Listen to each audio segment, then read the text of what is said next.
Бәріңе сәлем достар, сіздермен бірге кино шолу арнасы. Бүгін мен сіздерге 2012 жылы шыққан Лорекс мультфильмнің сюжетін айтатын боламын.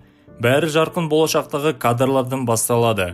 Бір қарағанда қала тамаша көрінеді, бірақ бір нәрсе бар, әлемде бірде-бір ағаш қалған жоқ, және бұл адамдарды уайымдатпайды. Өйткені зауыттар көптеген функциялары бар жасанды ағаш шығаруда.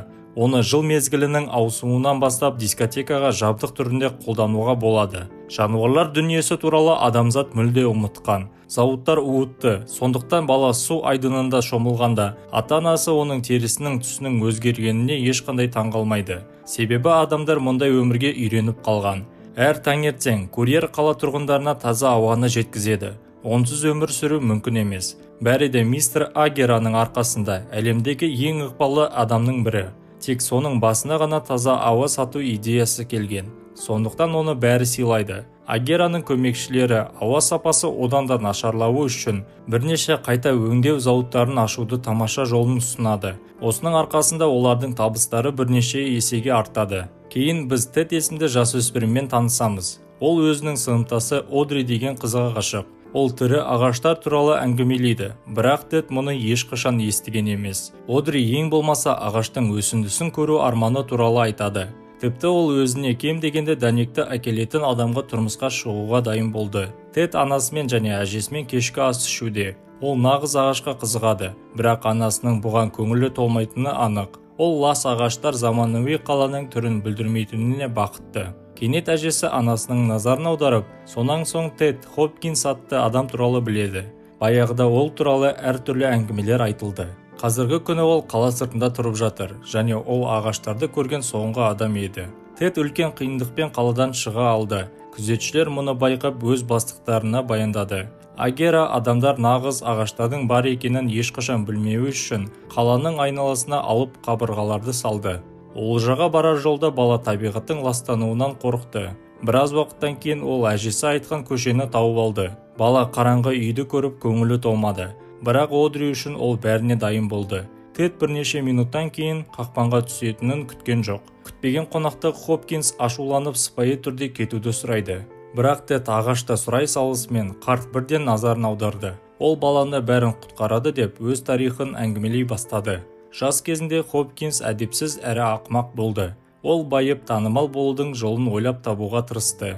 Бірақ отбасы мүшелері оған сенбей әрдайым күлкі етеді. Саяхат кезінде ол көптеген функцияларды атқаратын, киім жасауға болатын тамаша материалды іздеген. Бірнеше аптадан кейін Хопкинстің жолында ну орман пайда болды. Жануарлар бейтаныс адамның пайда болуына наразы болғанымен, тәттілердің арқасында олар дос бола алды. Көп ұзамай Хопкинс бірінші ағашты кесіп тастады. Кейін сол уақытта Лоренс атты орман сақтаушысы пайда болды.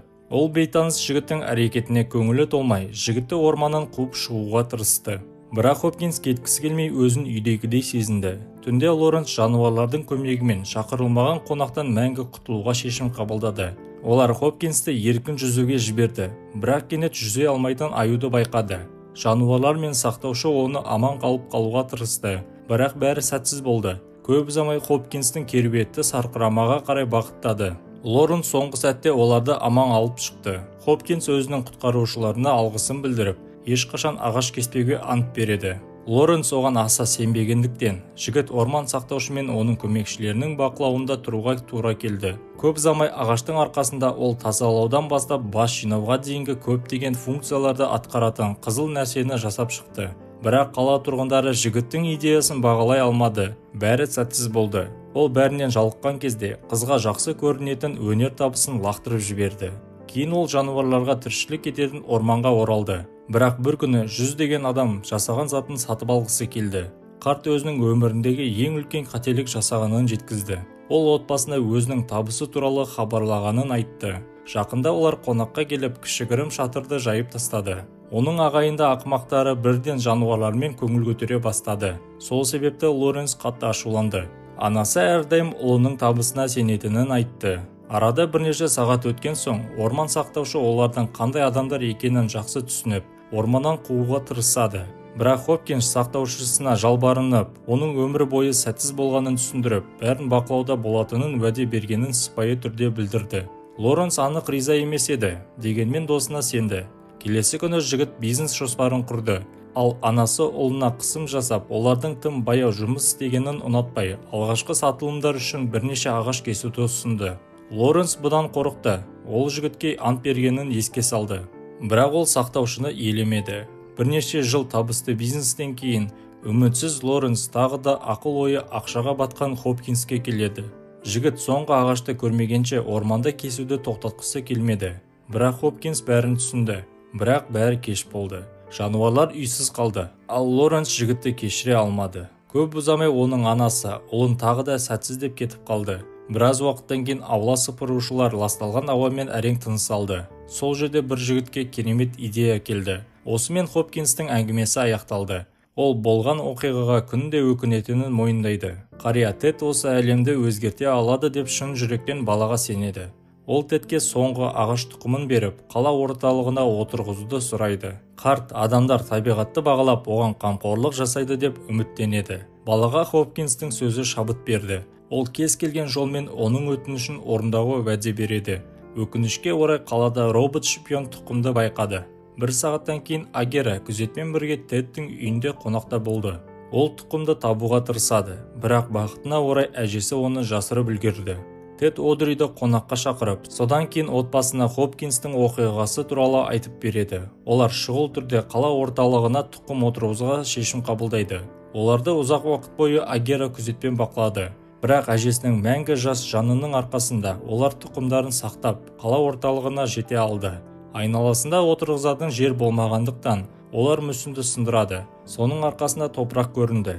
Бала ағаш отырғызғысы келетінін айтады. Бірақ бұл уақытта Агера пайда болады.